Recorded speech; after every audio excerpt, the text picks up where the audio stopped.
അസ്സലാമു അലൈക്കും വറഹ്മത്തുള്ളാഹി. ഉസ്താദേ, മല പോലെ കടമുണ്ട്, വീട്ടാനൊരു മാർഗവും കാണുന്നില്ല. ഉസ്താദ് ഒരു ആത്മീയമായ വഴി, ഏതെങ്കിലും ഒരു സൂറത്തൊക്കെ പാരായണം ചെയ്യാനുണ്ടെങ്കിൽ പാരായണം ചെയ്യാൻ പറഞ്ഞു തരുമോ?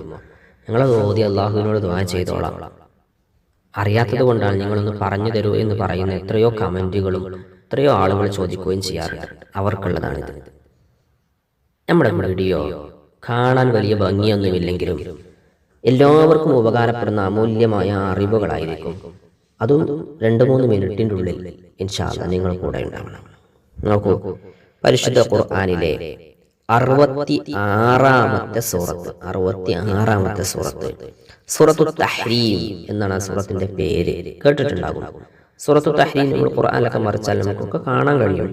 ആ സൂറത്തു തഹ്രീമിനെ പാരായണം ചെയ്യണം. എങ്ങനെയെന്ന് പറയാം. സൂറത്തു തഹ്രീമിനെ ഏത് സമയത്ത് ഒക്കെ ശ്രദ്ധിക്കണം. സൂറത്തു തഹ്രീമിനെ മനസ്സറിഞ്ഞ് സമയമെടുത്ത് സുബ്ഹി നിസ്കാരത്തിനു ശേഷമാണ് ഇത് ഓതേണ്ടത്. കടമുള്ള ആളുകൾ സുബ്ഹി നിസ്കരിച്ചതിന് ശേഷം തഹജ്ജുദൊക്കെ നിസ്കരിച്ച് സുബ്ഹിയൊക്കെ നിസ്കരിച്ച് അതിനു ശേഷം അവിടെ ഇരുന്ന് ഈ സൂറത്തു തഹ്രീം ഒരു തവണ പാരായണം ചെയ്താൽ മതി. എന്നിട്ടോ കഴിഞ്ഞില്ല, അങ്ങനെ പാരായണം ചെയ്തതിനു ശേഷം നമ്മൾ ഒളുവോട് കൂടിയാണല്ലോ ഇരിക്കുന്നത്. എന്തായാലും ഖുർആൻ ഓതുമ്പോൾ ഒളുവോട് കൂടിയായിരിക്കും. മനസ്സറിഞ്ഞ് 2 കൈകളും അള്ളാഹുവിലേക്ക് ഉയർത്തിയിട്ട് കരഞ്ഞുകൊണ്ട് അള്ളാഹുവിനോട് നമ്മുടെ വിഷമം പറയുക.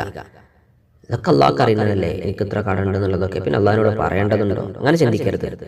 അള്ളാഹുവിന് ഏറ്റവും ഇഷ്ടമാണത്. അള്ളാഹുവിനോട് നിങ്ങൾ നിങ്ങളുടെ വിഷമങ്ങൾ പറയണം, തുറന്ന് പറയണം. ഒരു വ്യക്തിയോട് പറയുന്നതിനേക്കാൾ ഏറ്റവും നല്ലത് അള്ളാഹുവിനോട് പറയുന്നതല്ലേ.